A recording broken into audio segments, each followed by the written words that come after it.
Hi, this is Chris Greco, and you're about to see a worldview.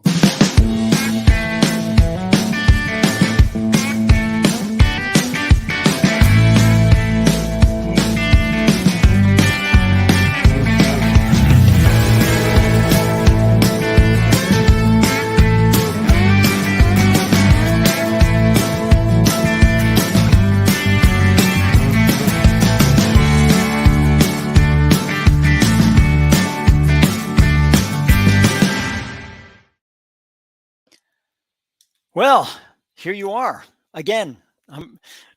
Thank you so much for watching. This is the Worldview. My name is Chris Greco. I'm here for the next 30 minutes to talk to you about things that are happening in the world, things that you may not know about because they're not covered by the US media. No, they're covered by media like DW or France 24, Al Jazeera, African News, places like that. Where can you get it?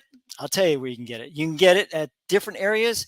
In fact, you can get it for free at a place called Haystack News. So if you want to find out about what's happening in the world, Haystack News, it's free. You can get it through the Roku channel. You get it through different streaming channels. Haystack News, fantastic. You can get your local news, you get international news, all different types of reporters. And I'm going to tell you that the reporting is 20,000 times better than anything you're going to see on US media. It's not going to be talking about some off the wall, accident that happened or an entire police, quitting their jobs in some small town or whatever else. It's going to go into honest to goodness, no kidding, impactful stories, and you're going to very much enjoy that. So, Haystack News, another area, another probably the best media that you can go to, and not that not that my opinion means anything. BBC, British Broadcasting Corporation, fantastic. I have them on my phone. I mean, I go, they got some stupid stories from the US about stupid stuff that we put on all the time, and I just go right through that. But they have really good stuff on every single area, including Asia, Africa, all around the world. And this is what we're going to talk about today, is all around the world. So let's just talk about where we are, right? We're here in the United States. And, a lot of people sit back and they go, oh, we're in the United States. Yeah, we are. But what we're going to talk about today are going to be different countries. And the one area we're going to talk about is going to be places like Senegal. And Senegal is in Africa. And a lot of people don't even know where Senegal is. They sit back and they go, oh, geez, I wonder where that is. Well, it's interesting to note that when we talk about Senegal, we talk about here. This is a place that has ports, Dakar, and in fact, it's fun. It's funny because they even have a thing, St. Louis, but they don't call it St. Louis, it's St. Louis, because it's, of course, they were a French colony at one point in time. So that's what's happening here in Senegal. There's a lot of political aspects, a lot of political upheaval that's going on in Senegal right now. Just had a presidential election. They're trying to, there's internal struggle, internal strife all the way around Senegal. What's important about Senegal? Resources. They have good natural resources here. Very, very, very important natural resources that you need to understand there. So that is what's happening in Senegal. Just a quick and dirty on that. So what's happening in Eritrea? So let's go to Eritrea here. So Eritrea is right here. It's right at Ethiopia, right? Originally, Eritrea was part of Ethiopia, and then they broke away and took their entire coastline of Ethiopia, which Ethiopia was not very happy about, but that Eritrea did that anyways. They called them Eritrean rebels. And basically what happened was that they now are a separate country, Eritrea. What's happening? Oh, well, there's a problem in Germany because the Eritreans had a celebration and they were upset about it all the way up here in Germany. So here's where that world, the World Association, you sit back and you go, gosh darn, what are you talking about Germany for, Chris? Because there was an issue in Gießen, Giessen, where they had an issue having to do with Eritrea, an Eritrea issue. So that's what we're doing. I'm just going to try to get this right. I think this is the correct way of spelling it, and this is what that is. So I mean, you see how this? It's all of a sudden it's like, what the heck is going on here? I'll give you another one. We may have talked about this, about Dutch, right? So interestingly enough, China, not a worldview goes by where we don't have to talk about China, right? So here's China, right? And China's all the way on the other side of the world, and we sit back and we go, what do we care about China, right? Who cares, right? But yeah, we have to, because here's China here. China has decided that they are going to now stop germanium and gallium exports. Germanium and gallium are extremely important. Germanium and gallium. So that's what we're talking about. We talk about germanium and gallium. Germanium, whoa, germanium and gallium. All right. So that's what we're talking about here. So germanium and gallium. So what do we need that for? We need that for chips. Germanium, gallium arsenide, one of the major areas, the GAS, is a major component to different types of chips. We don't have those. We can't produce chips. Now, everyone sits there and says, well, Chris, most of the chips are produced in Taiwan, 78%. Well, that's really nice, but guess what? You need resources no matter what you do to be able to produce this stuff. Now, why would China go and do that, right? Well, it just so happens that very recently the US said, guess what? Netherlands, Dutch, we don't want you to give some manufacturing, some chip manufacturing equipment. We don't want you to ship it to China. It's like, so all of a sudden China says, well, guess what? You're not going to get germanium and gallium. Go screw yourselves. So there's Netherlands there. And in the meantime, what's happening? Well, Janet Yellen, Miss Federal Treasury, she goes flying over to China, kowtowing to the Chinese, talking to them about, we need to be friends, we need to do whatever. I'm going to tell you a book that you need to read. It's called Prisoner's Dilemma. Now, I'm going to tell you something about Prisoner's Dilemma, is that it is one of the best books I think I've ever read, and it is absolutely fantastic because it talks about uh, the human condition, and there's two ways and it's done by William Poundstone, and William Poundstone is just he's fantastic as an author. I read all his books. So William Poundstone is fantastic. So what is it? There are two human conditions, right? It is cooperation or defect, right? That is literally what that's talking about, cooperation or defect. And that's what the prisoner dilemma is. Prisoner dilemma, just real quick, has to do with the basic prisoner aspect. You have two people have been caught for the crime, and they are associates, and you put them in different rooms, and you say, look, if neither of you say anything, you're both going to jail for 10 years. If one of you says something, then you're going to go free, and the other person goes to jail for 20 years.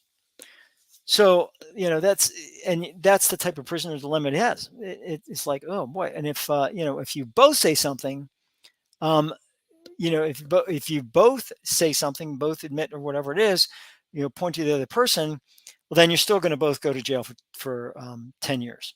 So it's like it's best that, the old cooperation or defect aspect. So this is what is going on here, right? It's cooperation. We're not going to cooperate with Chinese, although we send people over there. I would hope we don't do that, and I'll tell you why.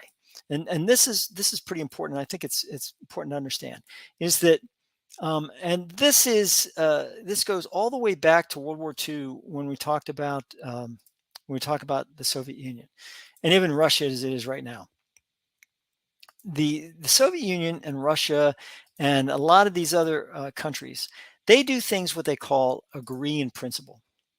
And agree in principle is something that we try not to do, I think, in the United States. But agree in principle means I don't agree. It means I don't care. Yes, I'm going to say I agree in principle, but we're not going to do anything else. And we move on, and that's it. And so they did this. The Soviet Union did this a lot during World War II, where they would agree in principle on something, and it basically gave them the ability to say, well, we agreed in principle, but that doesn't mean we agree in reality, just in principle. And the Chinese are going to do this a lot. They're going to agree, yes, oh yes, and then when you walk away, they're going to just thumb their nose at you, and that's going to be it. So I mean, and what does that have to come down to? It has to come down to sovereignty. Sovereignty. Absolutely, absolutely, amazingly um, accurate from the standpoint of we are sovereign, right? We have a sovereign nation, which means that we govern ourselves. We don't want anybody else to govern us. We don't want the Germans to govern us. We don't want the Poles to govern. We don't want anybody else to govern. We govern ourselves. Although it's you can disagree with me on this, but it seems to me that that's not always true. I mean, we do a lot of that, specifically with French and others. They come over and say, we need you to do this, and we do it. It's like, you know, no, we're not going to do that. This is our country. This is what we do. You can either get on board or don't get on board. We'll deal with it as it is. We'll become self-sufficient, which we should, but that's another story. So sovereignty is a big deal. And China does not want people coming in there telling them how to run their country, period. They don't want to be called dictators. They don't want to be called communists. They don't well, I mean, communism is fine, but they don't want to be called like they don't care about anybody, specifically their own people. But that's what's going on there. So that's what's happening. I mean, this goes between Asia, Africa, Europe, United States, goes back and forth. So what's happening right now? What's happening right now is NATO is having a big meeting. And here's what's happening is so far Finland has been accepted into NATO. Finland, you see, has one of the largest borders against Russia right here. So we got them as part of NATO. So if Russia puts one missile into Finland, then we're in a NATO war at this point in time. Sweden is having a problem because Turkey has decided that they don't want Sweden in there because they're accusing Sweden of harboring Kurds, which are definitely against Turkey. In the meantime, the United States has stated that they want to give them F-16s, but it all depends if they can let them in Sweden. Of course, Biden's over there now, trying to figure all that out. And that's, I can make some comments about that, but I won't get into politics at this point in time. So that's what the situation is in Sweden and Finland. Norway is a part of NATO, so they're already in there. Denmark is a part of NATO. We're good. Dutch, part of NATO. Germany, part of NATO. Belgium, part of NATO. Czechia and Slovakia, both part of NATO. So, all these, France, part of NATO, although, flip a coin. Poland, part of NATO. So we have all these areas that are all part of NATO running up against this, the area of the Russian border here. So that's what's happening right now. Romania has stated that they are willing to go ahead and start training the Ukrainians in the F-16, which I do not agree with this. I do not agree with them having the F-16. I do not agree with them having cluster weapons. I don't agree with that. As a prime military person, all you're doing is escalating the war. That is my opinion and my opinion only. And if other military people do not agree with that, hey, I get it. Of course, I respect your opinion. But the bottom line is I've seen this stuff from the Cold War aspect back in the 1970s and 80s, and you do not want to escalate. You don't want to escalate a battle. You don't want to do that, and that's basically what's going on here. Not a good look. Not a good look at this point in time. Ukraine wants to be part of NATO. NATO has stated that they don't really, the U.S. It's funny. The U.S. is giving them all kind of weapons, but the U.S. does not want Ukraine to be part of NATO at this point in time until the war ends. Well, guess what? The war is not going to end, folks. This war is going to go on forever and ever and ever, because if Russia knows that the minute that war ends, that the Ukraine is going to be part of NATO, they are going to put every single bit of effort into making sure that that war is elongated. Because every day that they do that, that's one day less that the Ukrainians are going to be part of NATO. Because the minute they're part of NATO, if the Russians put one shell into that, then now they're in a war with NATO. So they're going to prevent and it's funny because then the UN becomes part of that, and we've already talked about the UN in another whole episode, where the UN, you have the Security Council, of which Russia is part of the Security Council, and Russia, any veto from any of the Security Council members means the resolution does not go forward. It doesn't go forward. You don't think the Russians are they're gonna veto everything because it's not going to go forward in the UN resolution. So that's it with that. So that's what's going on. That's what's going on in that part of the world. And then you have these situations in China where you have stabbings. In China you have stabbings in these areas. I think one was in Guangxi. So I mean, so they've had stabbings for the last whatever it is, the last couple of years, and these are small children. So they're having a heck of a time trying to you know get internally their population to try to get over this lockdown that they had, this very very very strict lockdown that they had in the country. So I mean that's what's happening in that part of the world. So I mean all this area, when you talk about this, you sit back and you say, okay, well, geez, Chris, what isn't happening in the world? Well, interesting you would even state that, is because in this part of the world right here, we're talking about a war that's ongoing between Ukraine and and Russia. But in addition to that, you also have this area right in here. So this is the Black Sea, and you notice on one part of the Black Sea, when we talk about this, we talk about Turkey on this side. Turkey's right here, folks. They own the Bosphorus Strait along with Greece, and basically what happens is that you have this area right in here, Turkey. I'm sorry, not with Greece, the border with Bulgaria, and then you have a border here with Greece. So they own the Bosphorus Straits, which is the only way that Russia can get from the Black Sea to the Med, and it's the only southern port that they have. So I mean, open to the Med. I mean, so you have a real issue here, because Turkey wants to have a good, solid relationship with Russia, and they want to have a good, solid relationship with China, and they want to have a good, solid relationship with NATO, of which they are a member, but they want their sovereignty. They want their sovereignty. So out of all this, what are we talking about from the standpoint of BRICS, right? So let's bring up BRICS here just for a second. BRICS is a consortium. It's a coalition of Brazil, Russia, India, China, and South Africa. I mean, think about this for a second. You have China here, India here, Russia here, and then you have Brazil, which is here, and then South Africa. And when we take a look at this, we're going to put this back north here. Look at where South Africa is. I mean, right? Here's South Africa. Here's Johannesburg. What is going on next year? Well, the last time the BRICS had a reunion, a convention, whatever you want to call it, it was in Brazil under Bolsonaro. Well, Lula da Silva is now part of Brazil. He's now the head of Brazil. And the next place they're going to have it is South Africa. Now, the South Africa president has decided this is going to be a face-to-face meeting. Face-to-face meeting, right?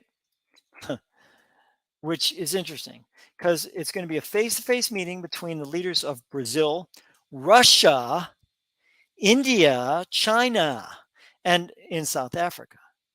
So if you take a look at this, you suddenly think, whoa.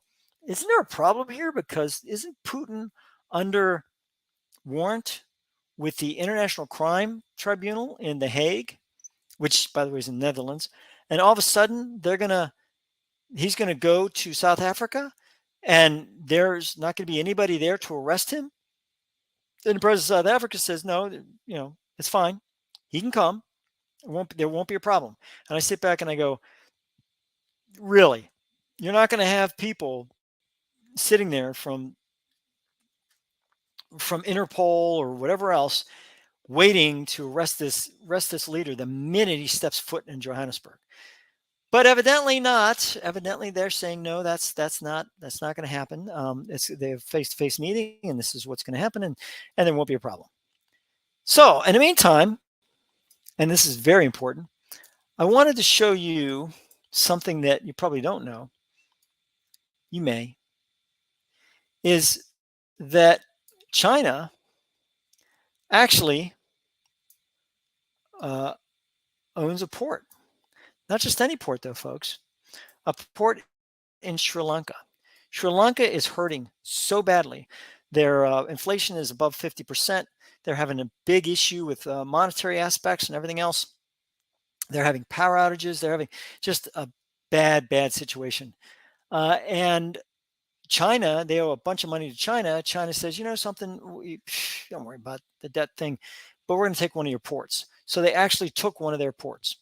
And you can see there's a ton of ports along these areas, ton of them. Well, they have one of these ports. They actually, basically, they've leased it, and they're continuing to lease it in Sri Lanka. So what, right? So what? What's Sri Lanka? Well, let me put it this way. Here's China, all the way over here. In order to get to the Mediterranean, to Europe, they have to come all the way down here, all the way around here, all the way over here, all the way up here. But from Sri Lanka, they just, I shouldn't say just, this is a long distance, but they come up through here. They can stop, they can come up through the Horn of Africa, right? They can stop at their base. Oh, they do. They have a base in Djibouti. So they can stop at their base in Djibouti and then continue on up through the Red Sea, right? Through the Suez Canal. Boom. They are now in the Med. They're now in the Med. So, I mean, and now the storefronts open, folks, into Europe and Southern Europe and the rest of that area. So there's a lot of trade possibilities. And I don't think people understand, they really think that everything is flown. But to tell the truth, there's a lot of stuff, a lot of foodstuffs, everything that's taken by ship container, right? So, I mean, if you were to just ask how many ship containers, right, um, are on a cargo ship. So if you just ask that question, just boom, put it out there, right? How many ships, right? So a ship carrying 20-foot wide containers, right, could transport 156 million pairs of shoes, 300 million tablets. I mean, I mean, look at that. 9 billion cans of beans. 9 billion cans of beans. So, I mean, this is like, holy mackerel. That's a lot of stuff. And there's no way you could put that on a plane. There's no way you could put that on a plane. You just wouldn't be able to. So where'd I get that? Well, it's basically, um, it's the ship.ai. So that's what it is. So we have, I mean, think about that. That's a lot of, I mean,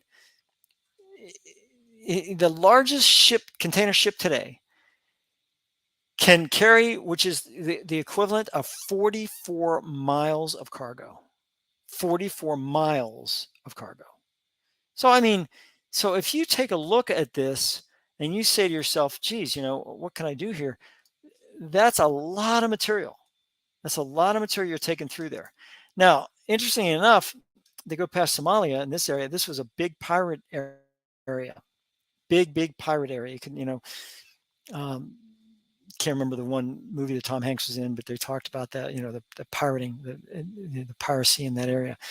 Gulf of Aden, bad. So there was a lot of piracy going on in this.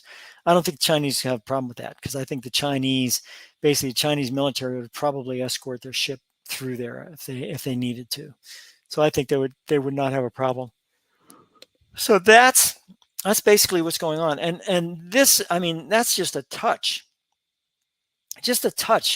on what's going on in the world today. And I mean, and there's a lot of stuff going on. So I'm going to go ahead and cut this short, and the worldview, and just let you hopefully get into Haystack News and get into some of the other news areas, BBC, and take a look at some of these areas to talk about. I mean, things like Shell Oil is still trading with Russia, BBC.